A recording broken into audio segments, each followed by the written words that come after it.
भागवत महापुराण की जय। कृष्ण कन्हैया लाल की जय।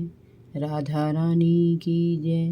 भगवान श्री कृष्ण के सभी भक्तों को राधे राधे, जय श्री कृष्ण। आज मैं आपको सुनाऊंगी भागवत महापुराण में नवम स्कंद में 19वां अध्याय ययाति का विषयों से मोह भंग और गृह त्याग। श्री सुखदेव जी ने कहा, प्रेक्षित, राजा ययाति इस प्रकार भोग विलास में लिप्त होकर अपना जीवन यापन करते रहे, परंतु एक दिन उन्हें अपने अधपतन का एहसास हुआ तो उन्हें बड़ा दुख हुआ। उन्हें लगा कि ये मांसल तृप्ति जितनी की जाती है उतनी ही बढ़ती जाती है, इसका कोई अंत नहीं है। उन्हें पुरु के जीवन को देखकर भी बड़ा दुख हुआ। उसने अपने पिता के सुख के लिए अपने जीवन का ही त्याग कर दिया, सारे सुखों को तिलांजलि दे दी। उसने एक दिन अपनी पत्नी देवयानी से कहा, भृगुनंदिनी, संसार का जब कभी इतिहास लिखा जाएगा तब मेरे समान विषयी व्यक्ति कोई नहीं होगा।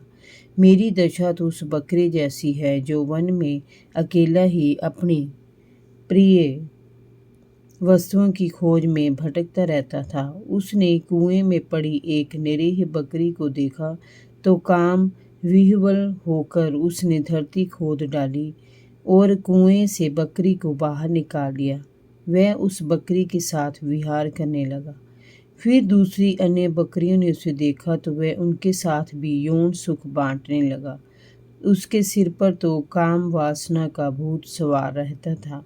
जब कुएं में से निकाली बकरी ने देखा कि उसका बकरा तो दूसरी बकरियों के साथ भी यौन सुख बांट रहा है तो वह उस इंद्रिय लोलुप बकरे को छोड़कर चली गई। उस बकरे ने उसे मनाने का बहुत प्रयत्न किया पर वह नहीं मानी। उस बकरी का स्वामी एक ब्राह्मण था। उसने क्रोध में आकर बकरे के अंडकोश को काट दिया, परंतु अपनी बकरी का भला चाहने के लिए उसने उसे फिर से जोड़ दिया। इस प्रकार अंडकोश जुड़ जाने के उपरांत वह पुनः कुएं से निकली बकरी के साथ विषय भोग करता रहा। फिर भी उसे आज तक संतोष न हुआ। यही दशा मेरी भी है। तुम्हारे प्रेम पाश में बंद कर मैं भी अत्यंत दीन हो गया। मैं अपने आप को ही भूल गया। प्रिय, पृथ्वी पर जितने चावल तथा अन्न आदि है, सोना है, पशु है, स्त्रियां हैं, वे सभी मिलकर भी इस पुरुष को संतुष्ट नहीं कर सकते जो कामनाओं से जर्जर हो रहा है।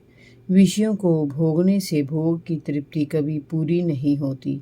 ये तो वह आग है जिसमें घी की आहुति डालने पर वह भड़क उठती है। वैसे ही भोग की लालसा भड़कती ही रहती है। इसका मोह छोड़कर समदर्शी होने पर ही सच्चा सुख प्राप्त होता है। देवी, विषयों की तृष्णा ही दुखों की जन्मी है। मंदबुद्धि लोग बड़ी कठिनाई से इसे छोड़ पाते हैं।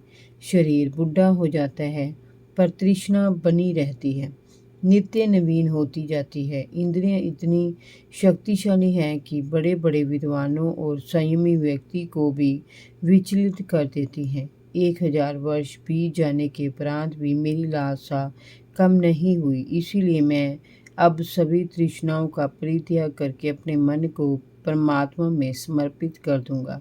परीक्षित, इस प्रकार ययाति ने अपनी पत्नी से कहकर पुरु का यौवन उसे लौटा दिया और अपना बुढ़ापा ले लिया। इसके बाद उसने दक्षिण पूर्व दिशा में ध्रुव, दक्षिण में यदु, पश्चिम में तुर्वसु और उत्तर में अनु को राज्य दे दिया तथा सारे भूमंडल की समस्त संपत्तियों को पुरु को सौंप दिया। उसने पुरु को अपने राज्य का उत्तराधिकारी घोषित कर दिया और समय अपनी पत्नी के साथ वन में चला गया। वन में जाकर ययाति ने सभी अशक्तियों से मुक्ति पा ली और आत्म साक्षात्कार करके परमात्मा में अपने को लीन कर दिया। देवयानी ने भी सभी पदार्थों की आसक्ति त्याग दी और भगवान श्री कृष्ण में तन्मय होकर अपने शरीर का परित्याग कर दिया। जय जय श्री राधे। भागवत महापुराण की जय। कृष्ण कन्हैया लाल की जय। भगवान श्री कृष्ण के सभी भक्तों को राधे राधे। जय श्री कृष्ण।